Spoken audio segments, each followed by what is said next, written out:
Welcome to Emirates Podcast. This is your host, Suman Silwal. I hope you're doing great today. This being Lake Martin week, I thought I should put out a podcast out there for you to listen. If you haven't subscribed to Marathon Runs, this podcast, or YouTube, or liked Marathon Runs, and a Facebook, Instagram, please do follow, especially YouTube. I'm trying to grow the channel. Thanks for listening, and thanks for being out there. Today, I would just like to talk about the Lake Martin 100. It's this week. If you're listening to this podcast after Lake Martin, whatever I will talk will help you as well. If you're not running Lake Martin, whatever I will talk to you today will be helpful for any 100-miler, especially those first-time 100-milers. So definitely, running 100-mile is a tremendous thing. Going out and running and actually committing to run. Usually I say having a courage to sign up, train, and line up for 100 mile is a big thing. Journey itself is not that easy, but let's just talk through it. Even though I say it's not easy, it's all doable. So let's talk through it. This will be my 8th Lake Martin and 9th attempt. I did stop once. I have been trying to run every Lake Martin since the beginnings. Before we do that, like I said, congratulations for lining up for a 100-miler. It's a big accomplishment for a first time or the nth time. Every time you run 100-mile, things will go bad and things can break.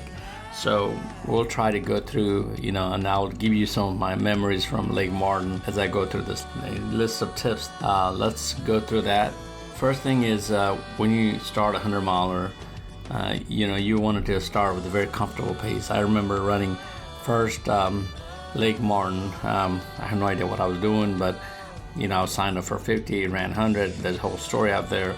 But basically, one of the biggest thing I did is that I tried to be very comfortable. If I was breathing heavy, I start walking, and so on. Over the years, I have done different type of things, try to race some years, sometimes just pace it. Last year I just kind of go slow and even slower. They all work differently. So my suggestion for you is that when you start comfortable pace. It's not a 5K, you give you all you got first 1.5 miles, 2 miles, 3 miles. It's nothing like that. So you got a long journey ahead.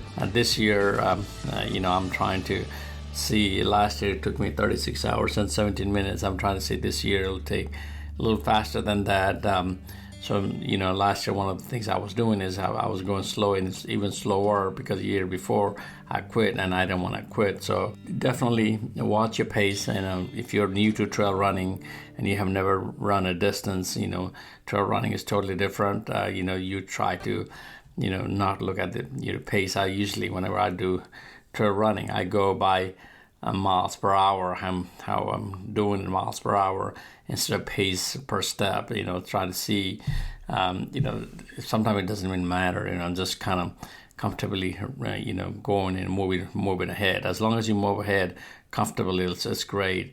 So this year, my goal here is really trying to get through this 100-mile almost like a power hike.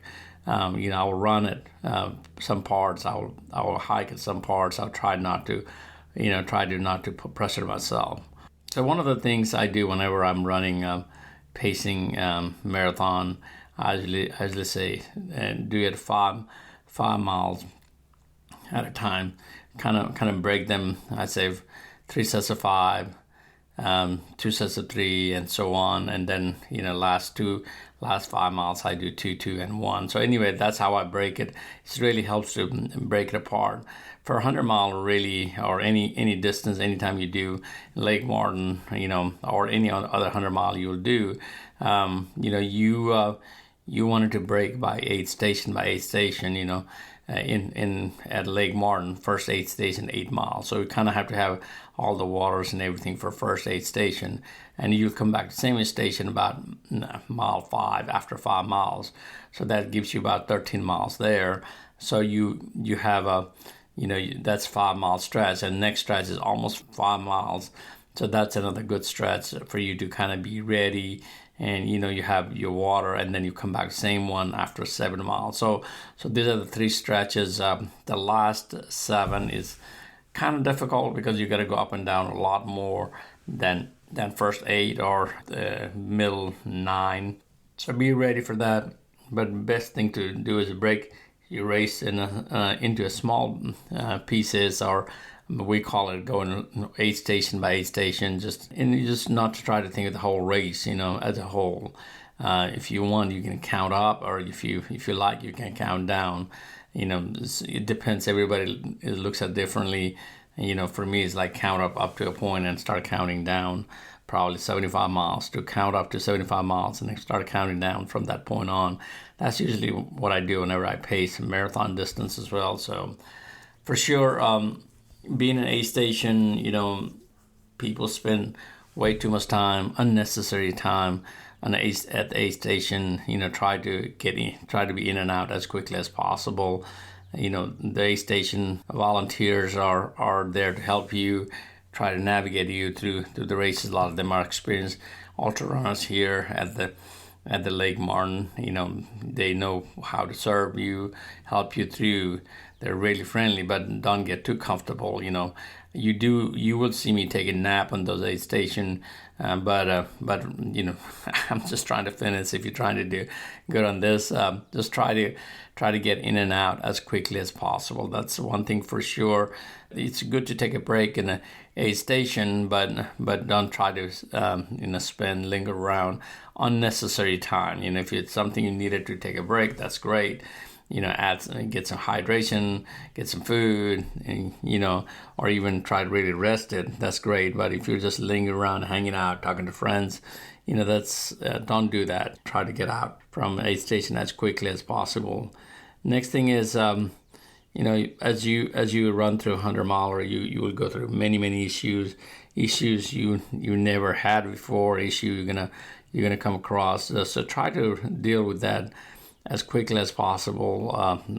Sometime you can deal with it, sometime you can't. You just have to kind of figure that out, what kind of issue you're having. Try to go too far without addressing those issues, and try to see if you can solve those problems. The year that I quit, I tried to address the issue early enough, but by the time I did it, it was too late, and my legs were hurting so much. Those pains sometimes, you'll make it stop, because especially if you're only mile 55, that's where I quit. And you look at the next 45 miles, I could not imagine myself just dragging myself down. But sometimes, if it's just tiredness, if you're just sleepy, those kind of things, so you can deal with that either by taking a nap or just drinking caffeine or energy food, energy gels, or food, real food. Sometimes you can deal with that. Just kind of people go through it. Sometimes you go through like a zombie walk, but it's still, running 100-mile. Like I said, you go through so many ups and downs, peaks and valleys, and try to stay with wherever you are. Usually my line for running 100-mile is, you want to stay when you're in low, because that's low is when you want to quit. I have seen so many people, they quit too early, and then they come back later saying, "Hey, someone, I wish I would not have quit." It happened to this person last year. I talked to him throughout the years. Hopefully he will show up. I'd asked him to stay, just go with me, because I was going really slow last year, and he said, "No, I'm going to quit." I would have taken him however far, and then maybe what happens in 100 miles, if you're staying low, and then you're going to get high. You go once you get through your down, you there's always peaks and valleys, like I said. So once you catch your high, you just go for it, and which I have done it too. I remember one year I was so sleepy, and then I drank coffee or something. It just put me, I was wide awake. From that point on, I just ran really fast. So things like that happen. So definitely you wanted to stay in low and ride the high and just keep moving forward, because if you don't do that, you will you want to quit, and it gets in your mind, and your brain is not thinking, try to make you quit. So what you do is you just kind of keep going, moving forward. So the other things are really important whenever you try you're trying to do 100 miles. Definitely those dropbacks are very, very, very important. At Lake Martin, there's two places you can do the dropbacks. Main aid station, it's in your car, or in the aid station area, or in the Heavenly Hill, you can send a dropback. Dropbacks are important, especially if it's condition, if it's raining, if you want to change clothes, or food, some special food that you like to eat. I call it happy food. You may want to pack it there. If you don't want to carry it. And just things, change clothes at night is usually really helpful. At night I put warm clothes on. I put a warm clothes on those, because when I go through, from the previous aid station, I put a clothes. It may not be enough by the time, midnight, late at night, early in the morning, it gets really, really cold. And you just want to have extra layer of clothes over there, just in case you want to put it on for, an hour or so and drop it back off. So things like that I've done, but definitely try to prepare. Today is being Wednesday. You have probably one day, day and a half to get it completely be ready. Having plenty of clothes is really, really important. And of course, talking about that, we all know that as a runner, we don't try any new things that you have not tried, food-wise, or even clothes-wise, and don't try new things. I definitely like to bring a couple of shoes. Usually, some people say do not change your shoes, and if you're not having any problem with your current shoes, do not change it. It can hurt. Sometimes people like to change because it really makes you feel good. Usually, I like to change shoes.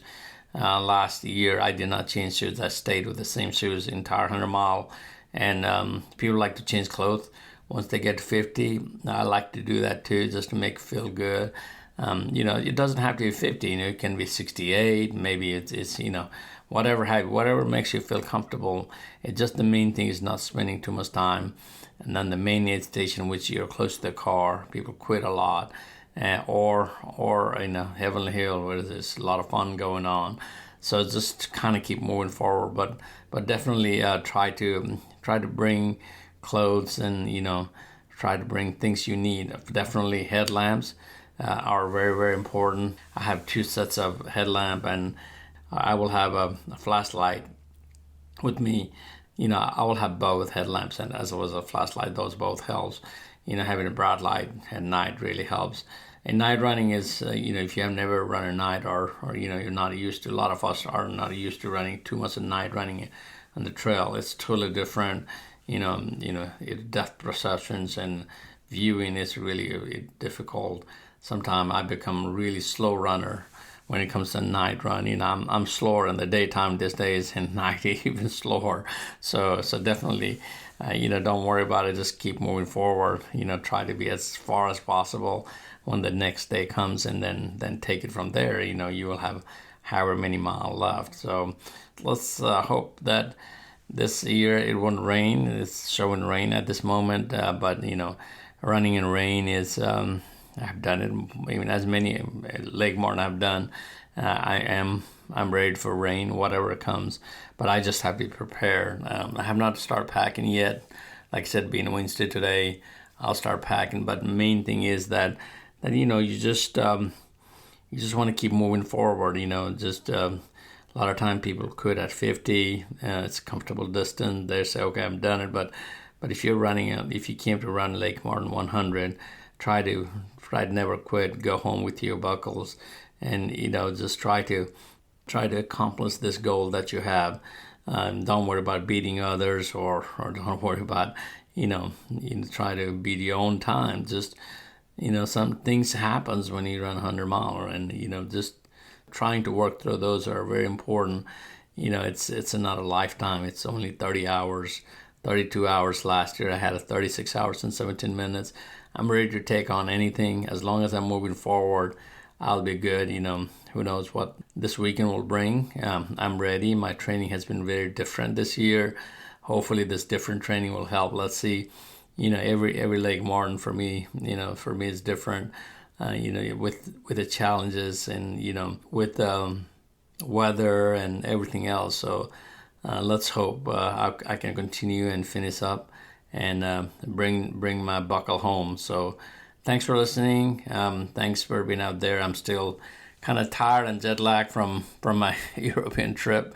We'll talk about that. This month has been a busy month.